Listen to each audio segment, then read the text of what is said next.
मेरा छोटा चेतन अब बड़ा हो चुका है क्योंकि मैंने अपग्रेड कर लिया S23 बेस से S23 अल्ट्रा में। और मेरे को चाहिए था भाई सेम कलर, तो मैंने फिर से फैंटम ब्लैक का ही वेरिएंट लिया है। मैंने ये क्यों लिया, क्या आपको लेना चाहिए, ये मैं पूरा एक्सप्लेन करने वाला हूं। क्योंकि 80,000 का फोन है, पैसे यूट्यूब से वसूलने हैं, तो मैं आपको 8-10 वीडियो से पूरा समझाने वाला हूँ कि क्या ये फोन 2024 में लेना चाहिए, ऑल दैट स्टफ। आज मैं आपको इनिशियल इंप्रेशन बताऊंगा। अभी मुझे 24 घंटे यूज करते हुए हो चुके हैं, इस फोन से इस पे शिफ्ट होते हुए हो चुके हैं। मैंने क्या चीजें नोटिस की, अभी मैं क्या कहूंगा, कोई मेरा फ्रेंड मुझसे पूछता तो मैं उसे क्या एडवाइस देता। सबसे पहली बात, क्या मैं अपने किसी भी फ्रेंड को ये कहूंगा कि बेस से अल्ट्रा पे जाओ? Yes and no. यस, मैं सिर्फ उनको कहूंगा जिनको कंटेंट क्रिएट करना है, जिनको छोटी डिस्प्ले पसंद नहीं है obviously. And third biggest point, जिनको बैटरी से बहुत मतलब है। इस फोन की बैटरी भाई मुझे हिला दिया। मैंने इतना अच्छा बैटरी के मामले में परफॉर्मिंग फोन आज दिन तक नहीं देखा। इस फोन को मैंने कल दिन को चार्ज किया था, अभी आप देख सकते हो 47% पे है। मैंने इससे रील भी एडिट करके डाली, इस पे रील्स भी एडिट की, इस पे रिकॉर्ड भी की, इसको अच्छा खासा चलाया भी है, और ये आज रात भी पूरी निकालने वाला है। बैटरी के मामले में क्या बोलूं भाई, क्या जादू किया है। मुझे इसकी बैटरी अच्छी लगती थी, अब ये मुझे मजाक लग रही है। इस फोन को मैंने सुबह 100% पे 9 बजे चार्जिंग से हटाया था, अभी बज चुके हैं 6 ऑलमोस्ट, और ये 86 पर पहुंच गया है। तो इसका आइडल ड्रेन ही 14% का है, वेरज इसको मैंने कल सुबह से इतना ठोक के चलाया, ये अभी 47% पे है। आप समझ रहे हो कितना बड़ा जंप है बैटरी के मामले में। मैंने जब यूट्यूब पे वीडियोस देखी ना कि S23 अल्ट्रा की बैटरी अच्छी है, मैंने बोला कितनी हो जाएगी, आई मीन चिपसेट तो दोनों फोनों में सेम है, तो कितना ही डिफरेंस होगा। बट नहीं भाई, ये जो हीट मैनेजमेंट करता है, बड़ा है, वेपर कूलिंग, ये जो कुछ भी है, एंड बिगेस्ट चीज़ इसकी बैटरी की एमएच ज़्यादा है, उस वजह से बहुत ज़्यादा लंबा चलता है, बहुत। अब दूसरी चीज़ है जो मैंने ये फ़ोन ना पकड़ते ही नोटिस की,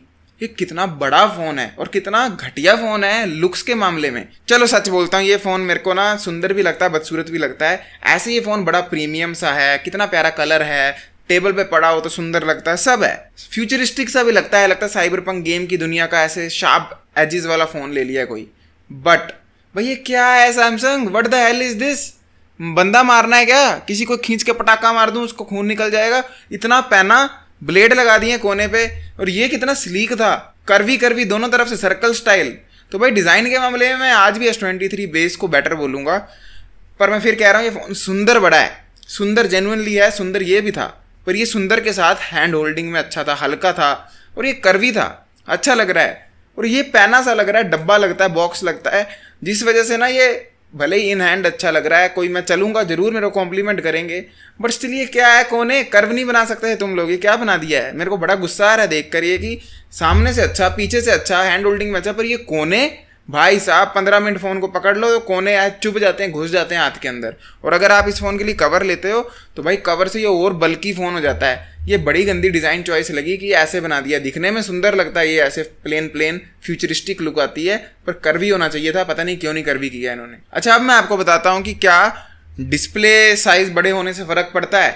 वेल, डिस्प्ले साइज से तो ऑब्वियसली पड़ता है, बड़ा फ़ोन है, बट उससे ज़्यादा मैटर पता क्या करता है? डिस्प्ले की ब्राइटनेस और रेजोल्यूशन। मैं इस फ़ोन को क्वाड HD पे चला रहा हूँ 1440p पे, मैंने 1080p मोड नहीं किया ऑन। भाई महंगा फ़ोन है, पूरा चलाऊंगा। पर भाई ये फ़ोन के डिस्प्ले चलाने के बाद मेरे सामने अभी एक 4K 60 का मोनीटर है, एक 1440p का मोनीटर है, ये LG का अल्ट्रा गियर मोनीटर है, 30,000 का मोनीटर है। भाई इसकी ब्राइटनेस फीकी लग रही है, इतना ब्राइट फ़ोन है, इतना ब्राइट फ़ोन है। मैं अभी खड़ी धूप में इससे रील रिकॉर्ड करके आया हूँ, दिखाऊंगा, डोंट वरी। भाई कितना चमकता है ये फ़ोन, ऐसा लग रहा है मैंने कोई लैंप पकड़ा, इतनी ब्राइट डिस्प्ले इसकी, इतनी ब्राइट डिस्प्ले। और इवन इसके जो ब्लैक हैं वो और ज़्यादा बेटर हैं S23 बेस के मुकाबले में।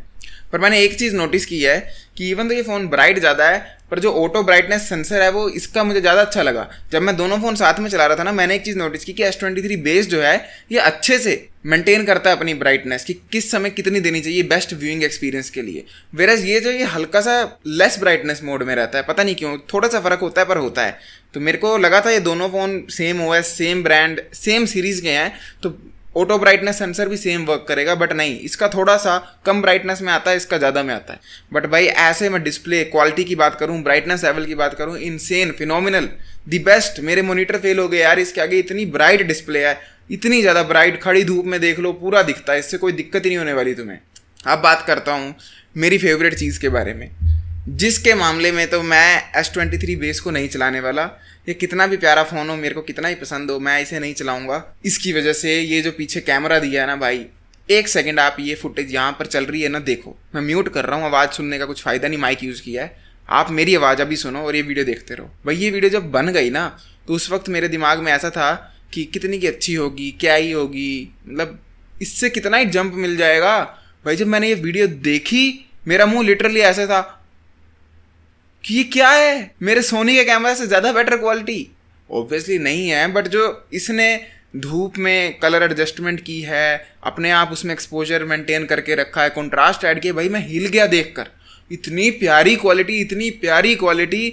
भाई ये वीडियो बनाने के बाद मैं इतना कह सकता हूँ कि ये फ़ोन को मैं as a primary phone use कर ही नहीं सकता। अभी तक मैं श्योर नहीं था कि मैं कौन सा as a primary device use करने वाला हूँ, सिम कार्ड किस में रखूँगा अपनी, बट अब मैं श्योर हूँ कि मैं इसको नहीं करने वाला, क्योंकि भाई इसका कैमरा इसके सामने तो आधा भी नहीं लग रहा था। अब ये पता नहीं नोवेल्टी की वजह से या नया लिया है तो मैं ज़्यादा बोल रहा हूँ या क्या है, पर भाई अभी तो मेरा मुंह खुला का खुला रह गया क्वालिटी देखने के बाद, क्योंकि इसका कैमरा ऑलरेडी बहुत प्यारा था, मैंने इससे काफ़ी कंटेंट बनाया है, बट ये नेक्स्ट लेवल का कंटेंट बना रहा है। बट फिर वही बात आती है कि आप देखो ना, मान लो व्लॉग कर रहे हो, ऐसे दोनों फ़ोनों को पकड़ा है, ये छुटकू है, ये हाथ से स्लिप नहीं होने वाला, ये वाला जो है ये बहुत इजीली स्लिप हो सकता है, इतना बड़ा है कि मेरे हाथ बड़े हैं, बाय द वे मेरे हाथ बड़े हैं, पर ये फ़ोन इन हाथों के हिसाब से भी अनकंफर्टेबल है। देखो मैं पकड़ तो ले रहा हूँ, किसी के हाथ अगर जरा से छोटे हुए वो क्या करेगा, वो बड़ी मुश्किल में फंसेगा। इसका एस पेन की बात करें तो मेरे लिए एस पेन बहुत काम की चीज़ लगी मुझे लगा था कि इसका क्या ही काम है, पर मैंने नोटिस किया कि मैं साइंस वगैरह करता रहता हूँ, जब भी कॉन्ट्रैक्ट साइन होता है किसी चीज़ का, स्पॉन्सरशिप वगैरह, तो उसके लिए मेरा बड़ा काम आसान हो रहा है। एंड सेकंड बेस्ट चीज़, जैसे मैं कोचिंग कॉल वगैरह लेता हूँ वो सब मैं छोड़ो, पर मैं लेता हूँ ना तो मैंने बस एस पेन निकालना है और यहाँ पर मैं नोट्स मेकिंग करके अगला पेज, फिर नोट्स मेकिंग, फिर अगला पेज, नोट्स मेकिंग, अगला पेज, ये कर सकता हूँ। तो बिल्कुल कॉपी वाली फीलिंग आ रही है, तो मेरे लिए एस पेन भी काम की चीज़ निकली, मे भी आपके लिए ना हो। अब बात करते हैं कि क्या आपको S23 अल्ट्रा 2024 में लेना चाहिए, जबकि S24 भी है। देखो मैं किसी को जज नहीं कर रहा, आपको S24 अल्ट्रा लेना ले लो, बट मैं ना आपको कहीं ना कहीं बुद्धू मानूंगा थोड़ा सा, ये मैं कह रहा हूँ, क्योंकि S23 अल्ट्रा और S24 अल्ट्रा में कितना की डिफरेंस है, लाइक माँ की कसम खा के बताओ कितना है, बहुत ज़्यादा तो नहीं है। ये फ़ोन आधे रेट पे मिल रहा है S24 अल्ट्रा के कंपैरिजन में। ये अभी सेल में 75,000 का मिलेगा विदाउट एनी कार्ड ऑफर, मैंने 79 का लिया है, वैसे 75 में मिलेगा without any card offer, without exchange. वेराज S24 अल्ट्रा 1 लाख से ऊपर की बात है, तो लिटरली ऑलमोस्ट हाफ के प्राइस पे आपको ये फ़ोन मिल रहा है, जो कि कितना परसेंट सेम है भाई, 5% का डिफरेंस होगा, चलो 10 ले लो, 90% का डिफरेंस, तो आप 10% वीकर फ़ोन ले रहे हो ऑलमोस्ट हाफ रेट पे।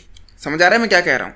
आपको लेना है S24 अल्ट्रा लो भाई, पर मैं ये फ़ोन ही लेता, किसी को भी लेना हो मैं कहूँगा यही ले लो, क्योंकि ये ऑलमोस्ट सेम है, डिज़ाइन तक सेम है फ़ोनों का, और इसमें कर्व डिस्प्ले भी आती है जो कि दूसरे में नहीं आती, और मैं भी 10% वीकर होगा, मान लिया कैमरा कुमरा मेरे को पता नहीं है वैसे, पर मैं एस्टिमेट ले रहा हूँ 10% वीकर है मान लो, पर आधे रेट में भी है ना, ऑलमोस्ट आधे में। तो मैं तो यही रेकमेंड करूंगा S23 अल्ट्रा ले लो चुपचाप 4 अल्ट्रा लेने के, और जब 5 अल्ट्रा लॉन्च हो जाएगा S25 तो S24 अल्ट्रा में एक्सचेंज कर लेना। समझ रहे हो? प्ले स्मार्ट, थोड़ा सा आपको बहुत ज़्यादा बचत हो जाती है इस चीज़ से। अब बात कर रहा हूँ मैं इस फ़ोन की, एक चीज़ जो मेरे को बिल्कुल पसंद नहीं आई वो है इसकी कर्व डिस्प्ले। कर्व डिस्प्ले का क्या फ़ायदा है, आई हैव नो आइडिया। मेरे पास ये बेस वेरिएंट जो है फ्लैट डिस्प्ले में आता है, मेरे को इन दोनों को चलाने में कोई डिफरेंस फील नहीं हो रहा कि कर्व से मेरी ज़िंदगी में 1% भी बेटरमेंट हुई हो, 1% भी विंग एक्सपीरियंस बेटर हुआ हो, नो, नथिंग एट ऑल, कुछ चेंज नहीं आया मेरी ज़िंदगी में, और एक्सपीरियंस में 1% भी नहीं, आधा % भी नहीं। पर दिक्कतें मैं बताता हूँ कितनी दिक्कतें आई। मेरे को इसके लिए टेम्पर्ड ग्लास नहीं मिल रहा है इस वक्त, क्योंकि कर्व डिस्प्ले में आता है। सेकंड, इसमें जो एक्सीडेंटल टचेस लगते हैं, मैंने बोला है फ़ोन बड़ा है, जब आप इसको इस तरह पकड़ रहे हो, ऊपर से कर्व डिस्प्ले, आपका अंगूठा यहाँ टच होगा, उंगली यहाँ टच होगी, बहुत ज़्यादा एक्सीडेंटल टचेस मिल रहे हैं, जो कि आदत पड़ जाएगी तो मैं नहीं लगाऊंगा, बट अभी तो लग रहे हैं ना, और फ़ायदा कुछ नहीं, फ़ोन वीकर जरूर हो जाता है कि इस पर आप ग्लास तक नहीं लगा सकते। तो मेरे को नहीं पता है कि कर्व डिस्प्ले का क्यों झंझट पाला है, कि देनी है तो थोड़ी तो ज़्यादा हो, यहाँ तक हो तो मैं समझता हूँ, इतनी सी डिस्प्ले से कुछ बेनिफिट होता ही नहीं है, इसीलिए S24 अल्ट्रा में बंद कर दी इन्होंने देना।